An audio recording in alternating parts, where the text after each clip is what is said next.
पुणे महानगरपालिकेचा कुंभकर्णी कारभार 15 दिवसांच्या दिरंगाईमुळे पुणेकरांचे तब्बल 20 कोटी रुपये बुडाले. ते कसे हे आपण या व्हिडिओमध्ये पाहणार आहोत, तेव्हा हा व्हिडिओ शेवटपर्यंत नक्कीच पहा.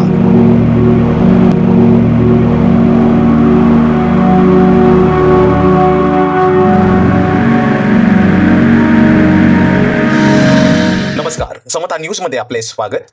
पुणे महानगरपालिकेच्या तिजोरीमध्ये शासकीय अनुदान, ठेकेदारांनी भरलेली अनामत रक्कम, त्याचबरोबर पुणेकरांनी भरलेला टॅक्स अशी एकूण 5,000 कोटींपेक्षा जास्त रकमेच्या ठेवी या विविध राष्ट्रीयकृत बँकांमध्ये ठेवल्या जातात.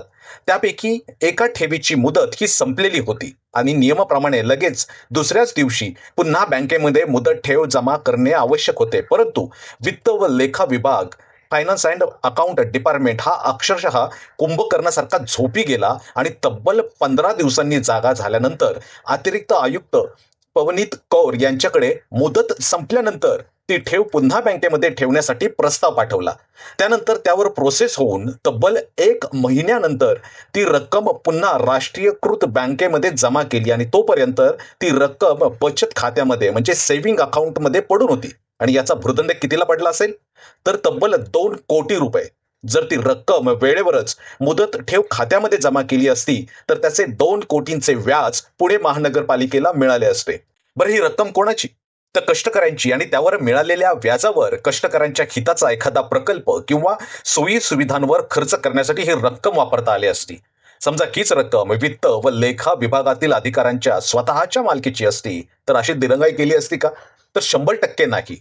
पण रक्कम पुणे महानगरपालिकेची आहे, त्यामुळे थोडे मागे पुढे 19-20 झाले तर काय फरक पडतो? समुद्रातील 2-3 थेंब इकडे तिकडे झाले तर काय बिघडते? ही मानसिकता अत्यंत बेजबाबदारपणाची साक्ष देते आणि संबंधित अधिकाऱ्यांच्या नैतिकतेवर प्रश्नचिन्ह उपस्थित करते. ज्याच्या जीवावर आपल्याला पगार मिळतो त्याच कामामध्ये इतकी मोठी चूक कशी काय होऊ शकते?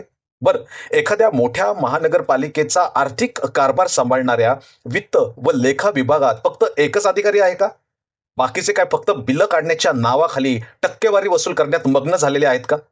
कोणाच्याच नजरेस ही बाब येऊ नये म्हणजे किती मोठी आणि गंभीर आर्थिक त्रुटी आहे. याआधी देखील अशा घटना नक्कीच घडल्या असतील आणि म्हणूनच हे अधिकारी इतके निर्ढवलेले आहेत. त्यामुळे या प्रकरणाचे आणि याआधी देखील अशा घटना घडल्या आहेत का याचे ऑडिट हे 100% झालेच पाहिजे.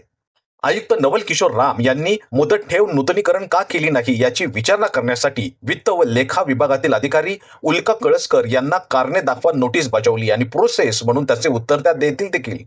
आणि मग पुन्हा तोच कागदपत्रांचा खेळ सुरू. पण मग त्या 2 कोटींच्या आर्थिक नुकसानीचे काय? फक्त कारणे दाखवा नोटीस देऊन चालणार नाही, तर याला जबाबदार असणाऱ्या वित्त व लेखा विभागातील सर्व संबंधितांच्या पगारातून ही रक्कम वसूल केली गेली पाहिजे. ही धडाडी आयुक्तांनी आणि नागरिकांनी त्यांचे हित सांभाळण्यासाठी निवडून दिलेल्या नगरसेवकांनी दाखवली पाहिजे आणि पाठपुरावा करून ही संबंधित रक्कम अधिकाऱ्यांकडून वसूल केली पाहिजे. या प्रकरणानंतर कुंभकर्णाच्या झोपेतून जागे झालेल्या वित्त व लेखा विभागाने स्थायी समितीच्या बैठकीत एकूण 1250 कोटी रुपये मुदत ठेवींमध्ये ठेवण्यासाठी प्रस्ताव मांडला, ज्याला स्थायी समितीने मान्यता दिली. परंतु त्या ठेवी ठेवण्यास पुन्हा एकदा तब्बल 4 आठवड्यांचा उशीर झाला आणि त्यामुळे 15 ते 20 कोटी रुपयांचे नुकसान महानगरपालिकेचे झालेले आहे.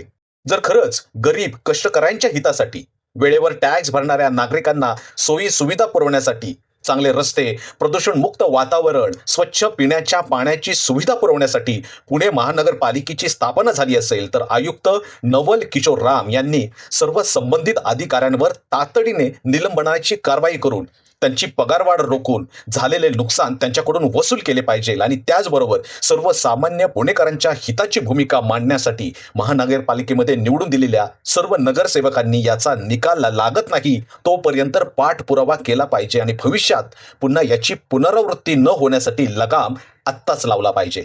समता न्यूजसाठी मी तुळशीराम गोपाळा. आपण अजूनही समता न्यूज चॅनलला सबस्क्राईब केलं नसेल तर लगेचच सबस्क्राईब करा.